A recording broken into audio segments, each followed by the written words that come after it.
Good morning students, स्वागत है आपका आपके चैनल सोल ऑफ साइंस में। तो आज का हमारा टॉपिक है relation between alpha beta and gamma. देखिए ये बीएससी सेम 3 का एक टॉपिक है। तो चलिए हम जानते हैं कि रिलेशन अल्फ़ा बीटा और गामा का क्या होता है। देखिए यहाँ पर हमें 3 रिलेशन जो है वो इस्टेब्लिश करने हैं। एक रिलेशन होगा अल्फ़ा और बीटा का, दूसरा रिलेशन होगा बीटा और गामा का, तीसरा रिलेशन जो होगा वो होगा अल्फ़ा और गामा का। तो हम पहले जानते हैं कि अल्फ़ा बीटा और गामा है क्या। यहाँ पर देखिए अल्फ़ा जो है वो है एसी करंट गेन इन सीबी कॉन्फ़िगरेशन, यानी कि कॉमन बेस कॉन्फ़िगरेशन में जो करंट गेन होता है वही होता है अल्फ़ा। तो अल्फ़ा का जो फार्मूला होता है वो होता है alpha is equals to del I C upon del I E. I C collector current है और आई ई जो है वो है एमीटर करंट। अब देखिए बीटा क्या होता है। Beta is equals to AC current gain in C E configuration. C E configuration का मतलब क्या है, कॉमन एमीटर कॉन्फ़िगरेशन। तो देखिए कॉमन एमिटर कॉन्फ़िगरेशन बीटा का जो फार्मूला होता है वो होता है beta is equals to del I C upon del I B. ठीक है, इसे इक्वेशन 2 मान लेते हैं। अब देखिए हम जानते हैं कि गामा क्या होता है। गामा जो है वो एसी करंट गेन है सी सी कॉन्फ़िगरेशन के लिए। सी सी कॉन्फ़िगरेशन का मतलब क्या है, कॉमन कलेक्टर कॉन्फ़िगरेशन। जहाँ पर गामा का फार्मूला जो होता है वो होता है gamma is equals to del I E upon del I B. ठीक है, तो ये तीन जो इक्वेशंस हैं आपको ये जो है याद होने चाहिए, ताकि आप जो है करंट गेन जो है अल्फ़ा बीटा और गामा जो है वो इस्टेब्लिश कर पाएँ। तो देखिए यहाँ पर एक और चीज़ आपको जाननी पड़ेगी कि आई ई जो होता है वो इक्वल होता है आई बी प्लस आई सी। ठीक है, पी एन पी और एन पी एन ट्रांजिस्टर के बारे में जब आपको बताया था उस समय मैंने आपको बताया था कि एमीटर करंट जो है वो ही बेस करंट में और कलेक्टर करंट में ट्रांसफ़र होता है, इसीलिए एमीटर करंट जो है वो बेस करंट और कलेक्टर करंट का सम होता है। तो देखिए आपको अगर ये क्वेश्चन जो है याद होना चाहिए। अब देखिए इस इक्वेशन को अगर हम इस तरह भी लिख सकते हैं del I E plus del I E B plus del I C. ठीक है, तो इसे इक्वेशन 4 मैंने मान लिया। अब देखिए इसी चारों इक्वेशन का यूज़ करके जो है हम रिलेशन इस्टेब्लिश करेंगे। देखिए हम इसी चारों इक्वेशन का यूज़ करके रिलेशन इस्टेब्लिश करेंगे अल्फ़ा बीटा और गामा के लिए। तो चलिए हम रिलेशन इस्टेब्लिश करते हैं एक एक करके। तो देखिए पहला जो रिलेशन होगा वो होगा अल्फ़ा और बीटा के बीच। ठीक है, तो relation between alpha and beta वो क्या होता है। मैं यहाँ पर बीटा का फार्मूला लिख लेता हूँ। Beta is equals to del I C upon del I B. मैंने इसे इक्वेशन 2 में कहा था आपको कि आपको ये चारों इक्वेशन जो है वो याद होने चाहिए। तो मैंने वहाँ से फार्मूले को लिख लिया। अब देखिए यहाँ पर बेस जो है आई बी है।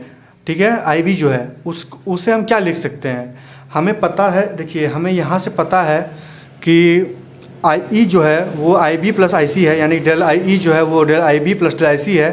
तो हम यहाँ से अगर आई बी का वैल्यू निकालेंगे तो वो क्या निकलेगा, del I B is equals to del I E minus del I C. तो देखिए हम उसे यहाँ पुट कर देते हैं del I E minus del I C. अब देखिए हम जो है न्यूमरेटर एंड डिनोमिनेटर को जो है डेल आई ई से डिवाइड करते हैं। डेल आई ई से डिवाइड हम क्यों कर रहे हैं, क्योंकि हमें रिलेशन जो इस्टेब्लिश करना है वो करना है अल्फ़ा और बीटा के लिए।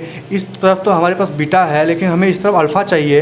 अगर हम आई सी अपॉन आई ई कर देंगे तो हमें यहाँ पर अल्फ़ा मिल जाएगा, इसीलिए हम यहाँ पर जो है डेल आई ई से डिवाइड कर रहे हैं।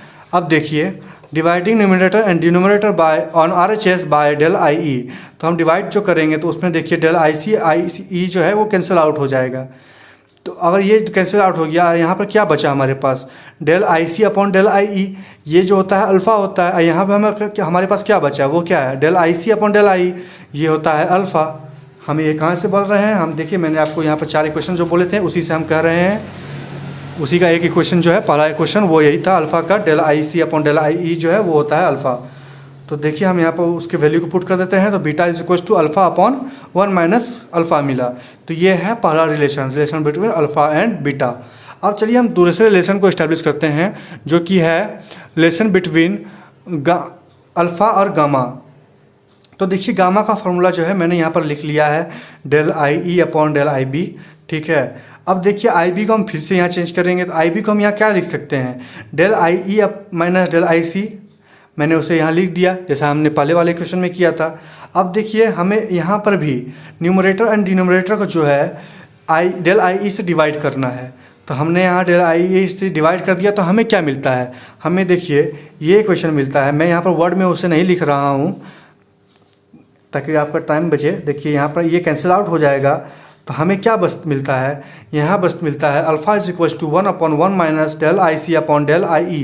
तो ये आई सी अपॉन आई ई जो है वो क्या है, वो अल्फ़ा है। तो हम उस वैल्यू को यहाँ पर लिख देते हैं, तो हमें क्या मिलता है, gamma is equal to 1/1 minus alpha. तो ये देखिए दूसरा रिलेशन जो है हमने इस्टेब्लिश कर लिया। अब चलिए हम तीसरे रिलेशन को इस्टेब्लिश करते हैं, जो कि है relation between beta and gamma. तो देखिए गामा का फॉर्मूला को मैंने यहाँ पर लिख लिया, तो gamma is equal to del I E upon del I B. अब देखिए इस बार हमें क्या करना है कि हम जो है ऊपर वाले जो है इक्वेशन को उसको चेंज करेंगे, यानी कि डेल आई ई को चेंज करेंगे।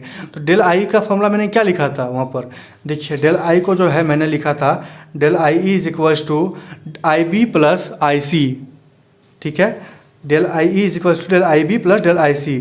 तो इस डेल आई ई का वैल्यू जो है, ये वैल्यू हम यहाँ पर पुट कर देंगे। तो देखिए मैंने उसे यहाँ पर पुट कर दिया आई ई, डेल आई ई के बदले।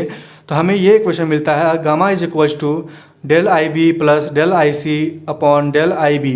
ठीक है, अब देखिए हम इसे जो है सेपरेट कर लेंगे, तो हमें अगर सेपरेट करेंगे तो हमें ये इक्वेशन मिलता है। ठीक है, जहाँ पर देखिए ये इक्वेशन जो है, ये इक्वेशन कैंसिल आउट हो जाएगा। ठीक है, ये जो है कैंसिल आउट हो जाएगा del I B del I B.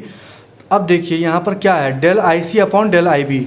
ये क्या है, यही है बीटा, यही है बीटा। ठीक है, ये बीटा है, तो मैंने इसके बदले यहाँ पर बीटा लिख दिया। तो gamma is equal to 1 plus beta. ये देखिए मैंने कहीं पर कोई और इक्वेशन को इस्तेमाल नहीं किया है, मैंने सिर्फ इन चारों इक्वेशन को इस्तेमाल किया है।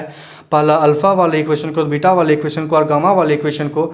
और एक फॉर्मूला जो ये होता है कि एमिटर करंट जो है वही बेस करंट और कलेक्टर करंट में डिवाइड होता है। तो मैंने इस चारों फॉर्मूलों का इस्तेमाल कर करके ये चारों तीन जो रिलेशन है वो इस्टेब्लिश किए हैं। तो यही है रिलेशन बिटवीन अल्फ़ा बीटा और गामा, जहाँ पर हमने 3 रिलेशन इस्टेब्लिश किए। क्या क्या रिलेशन इस्टेब्लिश किए, एक रिलेशन जो है वो है अल्फ़ा एंड बीटा के लिए, दूसरा रिलेशन जो है वो है अल्फ़ा एंड गामा के लिए, तीसरा जो रिलेशन है वो है गामा एंड बीटा के लिए। तो फिलहाल वीडियो में इतना ही। अगर आपको वीडियो अच्छा लगा हो तो चैनल को सब्सक्राइब कर दीजिए, वीडियो को लाइक एंड शेयर कर दीजिए। मिलते हैं नए वीडियो में नए टॉपिक के साथ।